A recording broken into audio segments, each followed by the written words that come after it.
महादेव, स्वागत करते हैं आपका हमारे इस YouTube चैनल संस्कृत यूनिवर्स में। और आज हम आए हैं एक नए टॉपिक के साथ। इसमें हम जितने भी ग्रंथ हैं उन सभी ग्रंथों का एक सामान्य परिचय लेंगे। जैसे अभी तक हमने कवियों का सामान्य परिचय लिया है, अब हम ग्रंथों का सामान्य परिचय लेकर उपस्थित हुए हैं। तो पहला ग्रंथ है महाकवि भट्ट नारायण कृत बेड़ी संहारम का सामान्य परिचय। तो चलिए शुरू करते हैं।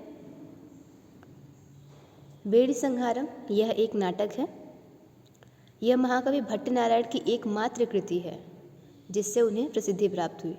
वीर रस प्रधान यह ग्रंथ 6 अंकों में विभक्त है।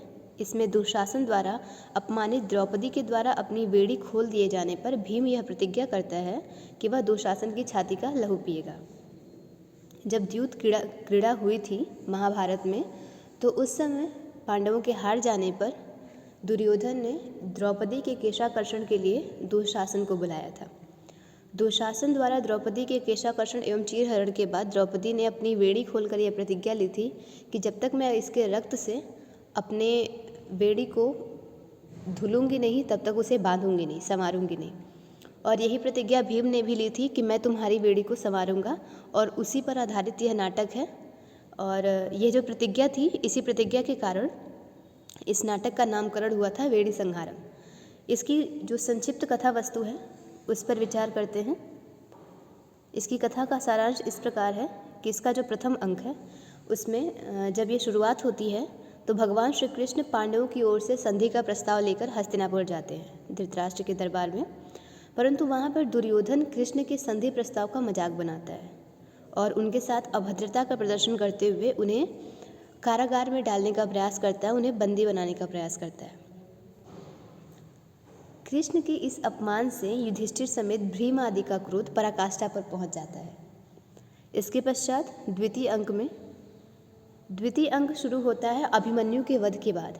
अभिमन्यु के वध के अनंतर दुर्योधन बहुत प्रसन्न रहता है कि हाँ, हमने एक महापराक्रमी काम किया है अभिमन्यु का वध करके। इसके लिए उनका जो सूत रहता है दुर्योधन का, वह उन्हें थोड़ी उलाहना भी देता है, पर दुर्योधन उसे डांट कर चुप करा देता है। इस अंक में वह अपनी प्राणप्रिया भानुमति से मिलता है। भानुमति अपशकुन सूचक स्वप्न दर्शन से व्यथित है। वह स्वप्न देखती है कि किसी नेवले ने, किसी नकुल ने 100 भाइयों को मार दिया है। तो यह स्वप्न देखकर उसे कौरवों की याद आती है और वह बहुत व्यथित हो जाती है। दुर्योधन उसकी व्यथा को दूर करने के लिए अपनी काम क्रीड़ाओं के द्वारा उसका ध्यान आकृष्ट करना चाहता है। तभी भावी अमंगल की सूचना को लेते हुए एक भयंकर आंधी आती है। उस भयंकर आंधी में दुर्योधन के रथ की ध्वजा पताका टूट जाती है। इसी समय अर्जुन के जयद्रथ वध की प्रतिज्ञा से डरे हुए दुर्योधन की बहन एवं उसकी सास यानी जयद्रथ की माता उसके दरबार में आती है रोते हुए, और वह दुर्योधन से आकर जयद्रथ के प्राणों की रक्षा की प्रार्थना करती है। दुर्योधन उन्हें आश्वासन देता है कि वह जयद्रथ की रक्षा करेगा, उसके जीते जी जयद्रथ को कोई हाथ नहीं लगा सकता। इसके पश्चात तृतीय अंक की शुरुआत होती है रुधिर प्रिय राक्षसी एवं उसकी पत्नी वसागंधा के संवाद के साथ।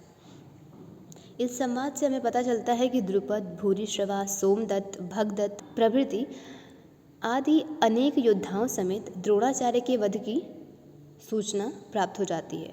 इस संवाद से द्रोणवध से अश्वत्थामा आग बबूला हो जाता है। कर्ण के वचनों से आहत होकर अश्वत्थामा कर्ण के वध को उद्यत होता है। जब द्रोण का वध हो जाता है और अश्वत्थामा विलाप करता रहता है, तब कृपाचार्य जो उसके मामा श्री हैं वह आते हैं और उसे समझाते हैं। और उसके पश्चात द्रोणवध से अश्वत्थामा आग बबूला हो जाता है और उसी समय कर्ण के वचनों से वह इतना ज़्यादा आहत हो जाता है कि वह उसको मारने पर उतारू हो जाता है। कर्ण भी कुछ कम नहीं, वह भी दोनों लड़ाई करने पर उतारू हो जाते हैं। परंतु जब दुर्योधन उन दोनों को आकर समझाता बुझाता है, उन दोनों को अलग करता है कि आपकी सत्ता अलग है, उनकी सत्ता अलग है, द्रोणाचार्य के वध से मैं भी दुखी हूँ, आप भी दुखी हैं, इसलिए अपने ही सैनिकों में विद्रोह न करें, बल्कि जो हमारा शत्रु है उस पर विजय कैसे प्राप्त करें इस पर विचार करें। चतुर्थ अंक यह शुरू होता है भीम एवं दुशासन के युद्ध के साथ। दुशासन की खून का प्यासा जो भीम रहता है वह अवसर पाकर दुशासन पर आक्रमण कर देता है और दुर्योधन क्या करता है, वह कर्ण को सेनापति बना के दुशासन के लिए रक्षा के लिए भेजता है और स्वयं भी उसकी रक्षा हेतु आता है। परंतु भीम के प्रबल प्रहार से दुर्योधन मूर्छित हो जाता है और उसका जो सारथी रहता है वह उसे लेकर दूर एक वन में चला जाता है। और जब उसकी मूर्छा दूर होती है तो कर्ण का एक सेवक रहता है सुंदरक, वह आता है और उसे दुशासन की मृत्यु का समाचार देता है एवं भीम और कर्ण के युद्ध की भी सूचना देता है। साथ ही साथ जो कर्ण का पुत्र था उसके एवं अर्जुन के युद्ध की भी सूचना देता है। यह सुनकर दुर्योधन बहुत खुश होता है, परंतु अगले ही क्षण उसे पता चलता है कि कर्ण के पुत्र की मृत्यु हो चुकी है, वह युद्ध में वीरगति को प्राप्त हुआ। पंचम अंक में गांधारी और धृतराष्ट्र यह दोनों दुर्योधन से मिलने उस वन में आते हैं और उसे सांत्वना देते हैं और कहते हैं कि अब तुम हमारे अंतिम पुत्र बचे हो, हमारे वंश के आखिरी चिराग बचे हो, इसलिए हम आग्रह करते हैं कि तुम अपने अहंकार को त्याग कर पांडवों के साथ संधि कर लो। परंतु जो दुर्योधन रहता है वह अपने उदात्त अहंकार के कारण संधि करने के लिए सहमत नहीं होता है। इसी समय युद्ध भूमि में भयंकर कोलाहल होता है और शल्य के मुख से, जो उस समय सेनापति बनते हैं कर्ण के बाद, उनके मुख से कर्ण के वध की सूचना प्राप्त होती है। इस पीड़ा से दुर्योधन मूर्छित हो जाता है। इसी समय दुर्योधन को ढूंढते हुए भीम वहां आ पहुंचते हैं और दुर्योधन उरुभंग की प्रतिज्ञा पूरी करनी चाहते हैं। बीच में अश्वत्थामा मृत कर्ण पर आक्षेप करते हुए भीम से युद्ध करने की अनुमति दुर्योधन से मांगता है। दुर्योधन उस समय इतना असहाय एवं निर्बल महसूस करता है और यह कहते हुए वहाँ से चला जाता है कि अब मेरे मरने के बाद ही तुम अपनी अभिलाषा पूरी करना, क्योंकि अपने 100 भाइयों की मृत्यु के बाद एवं कर्ण की मृत्यु के बाद वह एकदम ही अकेला एवं असहाय हो जाता है और वह क्रोध में यह कहते हुए चले जाता है कि जब मैं मर जाऊंगा तब तुम अपनी इच्छा पूरी करना। षष्ठ अंक शुरू होता है धर्मराज युधिष्ठिर के सायंकाल पर्यंत दुर्योधन अथवा स्वयं आत्महत्या कर लेने वाले भीम की कठोर प्रतिज्ञा तथा दुर्योधन के कहीं छिप जाने की अत्यंत चिंता में।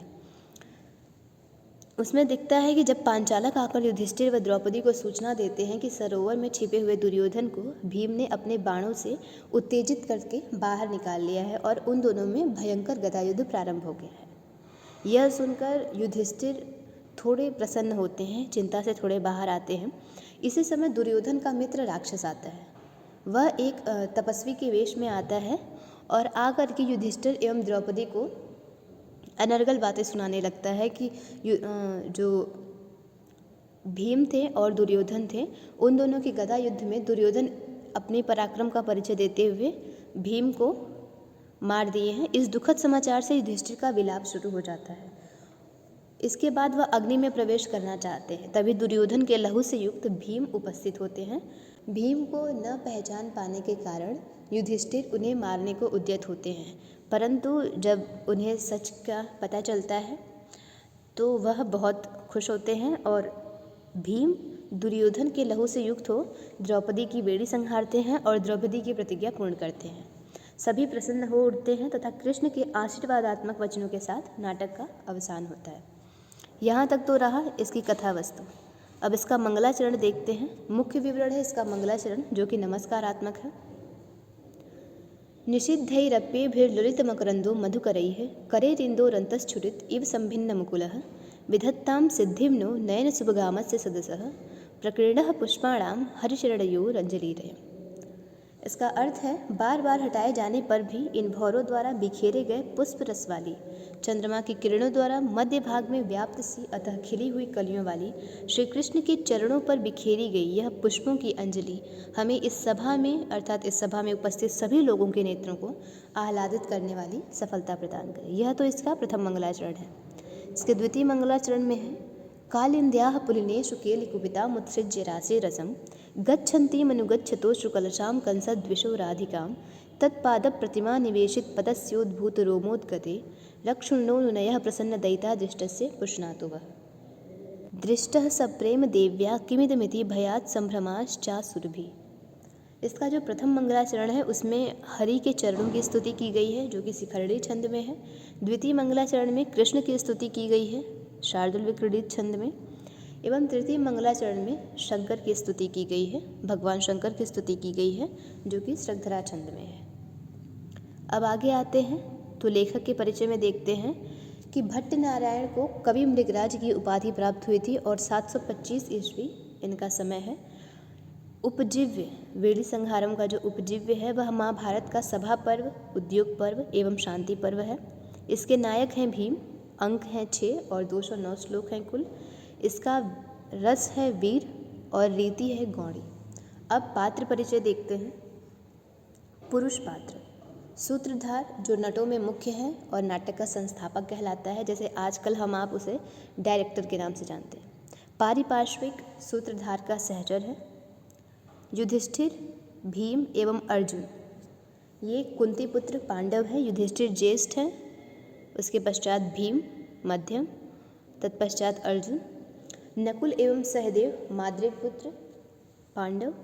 अश्वसेन द्रोणाचार्य का रथवाहक, कृपाचार्य अश्वत्थामा का मामा, जयद्रथ दुर्योधन का बहनोई, सुंदरक कर्ण का संदेशवाहक, धृतराष्ट्र दुर्योधन के पिता, संजय व्यास का शिष्य, श्री कृष्ण भगवान वासुदेव, वृषसेन महारथी कर्ण का पुत्र, राक्षस दुर्योधन का मित्र चारवाक, सूत दुर्योधन का मित्र रथवाहक, विनयंधर कौरवों का कंचुकी, अश्वत्थामा द्रोणाचार्य का पुत्र, दुर्योधन कौरव युवराज, पांचालक पांडवों का संदेशवाहक, रुद्रप्रिय पांडव पक्षपाती राक्षस और दुशासन जिसका वर्णन आया है वह कौरवों में होने वाला युवराज रहता है। दुर्योधन जो वर्तमान समय में राजा रहता है, वहाँ का युवराज रहता है, वह दुशासन को युवराज बनाने का स्वप्न देखता है, परंतु उसकी मृत्यु के पश्चात उसका यह सपना भी टूट जाता है। कर्ण राधा सूत स्त्री से परिपालित दुर्योधन का मित्र। अब स्त्री पात्र देखते हैं। द्रौपदी पांडवों की स्त्री पांचाली, बुद्धिमतिका द्रौपदी की दासी, चेटी द्रौपदी की दासी, भानुमति दुर्योधन की रानी, सुवदना भानुमति की सखी, तरलिका भानुमति की दासी, प्रतिहारी दुर्योधन की परिचारिका, दुशला जयद्रथ की स्त्री एवं दुर्योधन की बहन, माता जयद्रथ की माता, गांधारी दुर्योधन की माता, वसागंधा पांडव पक्षपातिनी राक्षसी। अब कुछ प्रमुख संदर्भ। दुर्योधन की पत्नी भानुमति को द्वितीय अंक में अशुभ स्वप्न आता है कि एक नकुल ने 100 सर्प मार दिए थे और वह सूर्य का व्रत रखती है। वेड़ी संहार के तृतीय अंक में राक्षस मिथुन वृत्तांत यह प्रवेशक का उदाहरण है। तत्पश्चात वेड़ी संहार की सुक्तियाँ। अनुलंघनीय समुदाचार भीम कहते हैं, अप्रमत्त संचारणीयानि रिपुबलानि श्रूयन्ते। द्रौपदी अहो मुग्धत्वम अबलानां। राजा कहते हैं, पुण्यवंतो आशा बलवती राजन शल्यो जेष्यति पांडवान। संजय कहते हैं, उपक्रिया माणा भावे किमुपकरणेन। दुर्योधन उपेक्षितानां मंदानां धीरसत्वैरवज्ञा, अत्रासितानां क्रोधान्धैर्भवत्येषा विकथना। कर्ण की उक्ति है, को हि नाम भगवता संदिष्टं विकल्पयति, दैवायत्तं कुले जन्म मदायत्तं तु पौरुषम। कर्ण की उक्ति है, पुण्यवंतो ही दुख भाजो भवन्ति। यह दुर्योधन की उक्ति है। इसके पश्चात भवति तनय लक्ष्मी साहस्यस्वी दृशेषु हीयमानाः किल रिपो नृपाः संदधते परान्। इस उक्ति के आगे हमने नाम नहीं लिखा है क्योंकि हम चाहते हैं कि आप इस ग्रंथ को पढ़ें और कमेंट बॉक्स में खुद बताएं कि यह उक्ति किसके द्वारा कथित है। उम्मीद करती हूँ आपको आज का वीडियो पसंद आया होगा। धन्यवाद।